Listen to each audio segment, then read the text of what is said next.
Warning, this is an integrity-based podcast. If you're expecting a bunch of guru fluff and get-rich-quick garbage, you've come to the wrong place. This show is the no bullshit real deal. No bullshit real deal. I'm Larry Harbolt, and they call me the real deal. Welcome to my show. This show is aimed at providing you with quality information so you can make more profit in the fastest way possible without making costly mistakes from the deals you do. Let's get started. Hi, today, one of the things I want to go over that I think is so important, and I talk to investors every day who just never take into consideration when they're making an offer to buy a property, the holding costs. And the one thing you never want to do is never forget the holding costs when you're calculating and analyzing every deal that you're going to do. See, when you know what you plan to do with any property you buy, there's many things to think of. Such things as when you go to buy the property, what are your holding costs going to be? Everyone tells me they calculate this into their buying decision, but they don't. You've got to ask yourself, if I'm going to buy this house, from the day I buy it until the day I sell it or until the day I rent it, what are my costs going to be? And I've talked about this on previous podcasts before, and I think it's so important I want to go over it again. And I'll go over it until everybody understands it. You may get tired of hearing about it, but it is so critical to your financial success. You've got to know the numbers. I know I'm preaching to the choir, but if you don't know your numbers, you don't know if you've got a deal or not. You want to think about the costs you're going to actually have.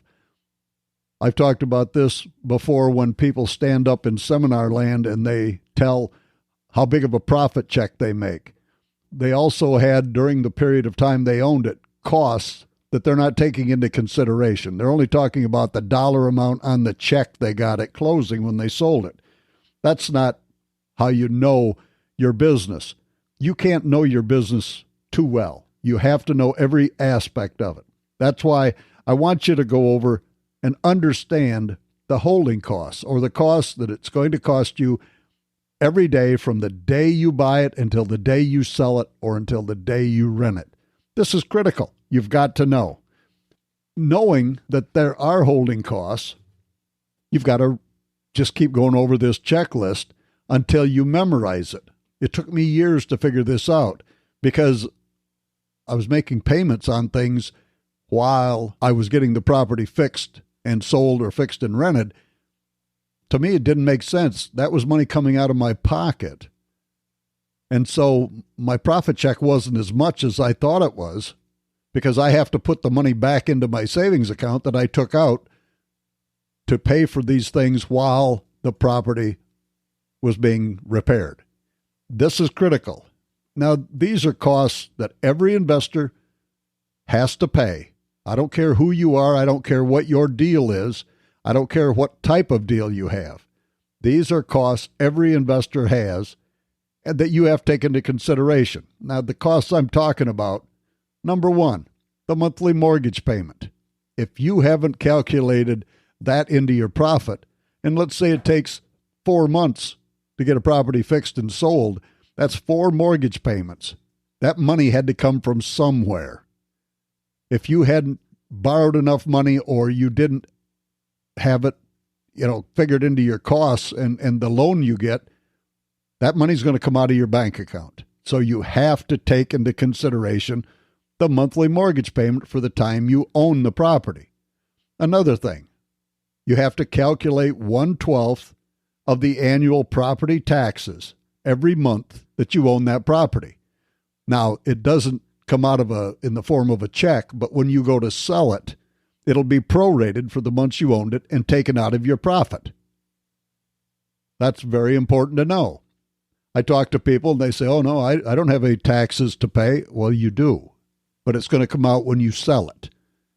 You have to figure that. Or if you're going to rent it at the end of the year, you're going to pay those taxes for the property. The other thing, 1/12 of the annual property insurance cost every month that you own that property. So here again, when you buy a property, you're going to buy insurance before closing. So you're prepaying one whole year's insurance cost. Now, if you sell it after 4 months, you can go to the insurance company and get a proration, get back money for the months that you didn't own it. But for the months you did own it, that is a cost. That money came from somewhere, probably out of your bank account. So if you're not calculating the cost of that into your numbers, that's going to come out of your profit no matter how you slice it.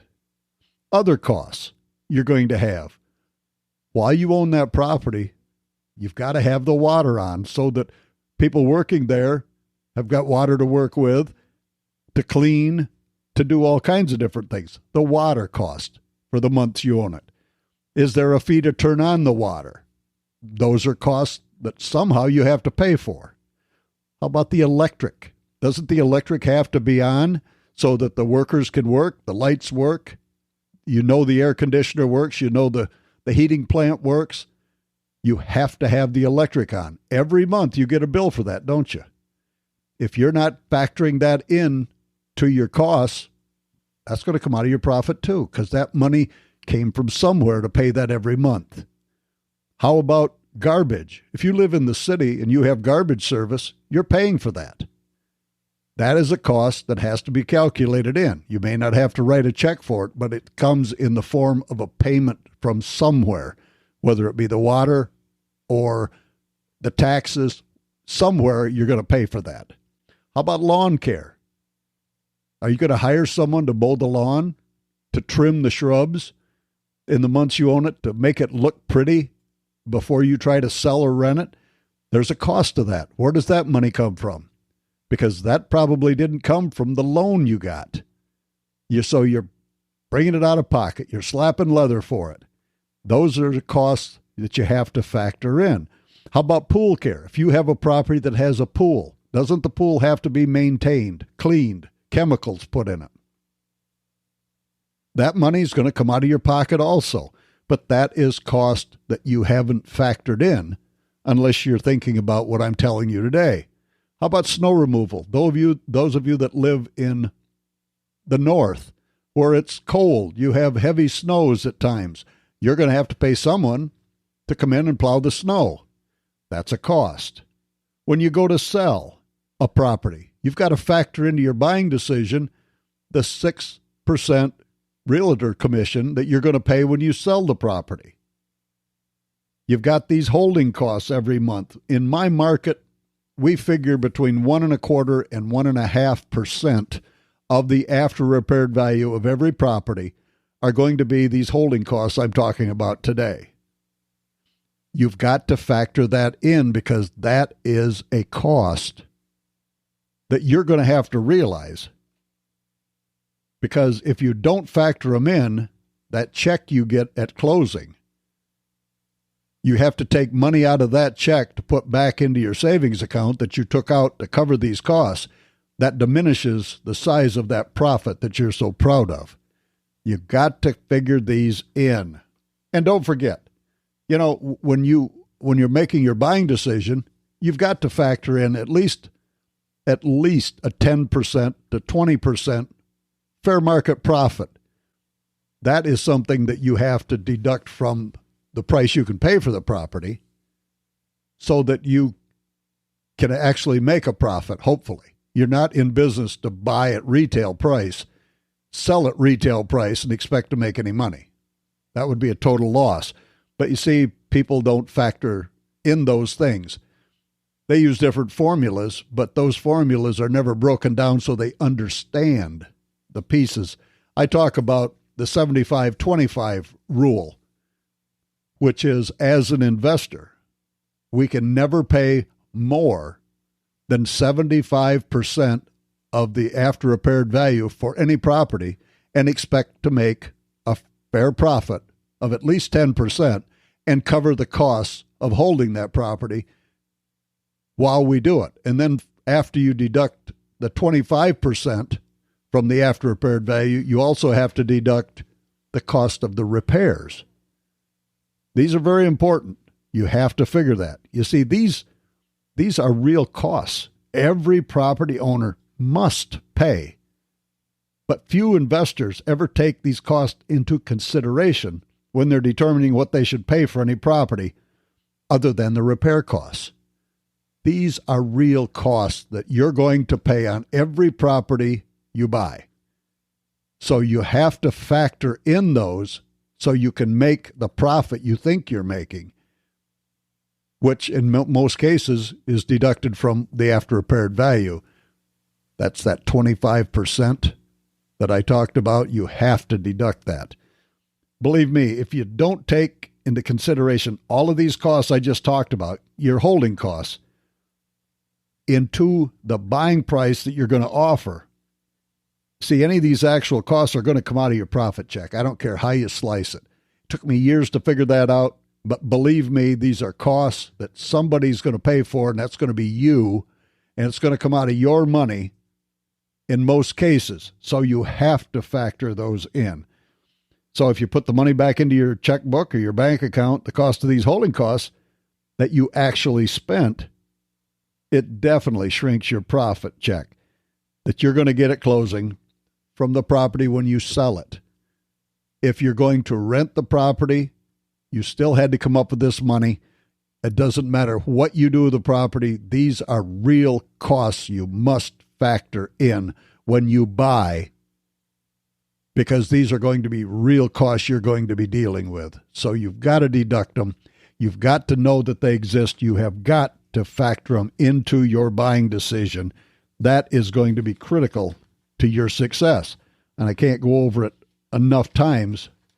So whether you're buying an income property or you're going to fix and sell a retail property, figure these costs that I mentioned, because these are items that have to be deducted from the after repaired value of the property that you're interested in buying. Now, you may actually find you don't make as much profit as you think you're going to if you don't figure these numbers in. That's why I continually repeat myself about figuring these costs into your buying decision. If you think you can pay a seller who isn't motivated to sell close to full market price, you're only fooling yourself. That's why the 75-25 rule is so effective, because it is a fact. All too many investors that are inexperienced, who throw cash at deals, they don't have a clue about these costs of ownership. They should step back and take time to learn how to actually be the best investor that they can be. That's critical. Don't waste your life chasing deals where the seller is either stuck on price or simply just not motivated to sell. A good example of this is when you find a sign in a yard that says, "For sale by owner."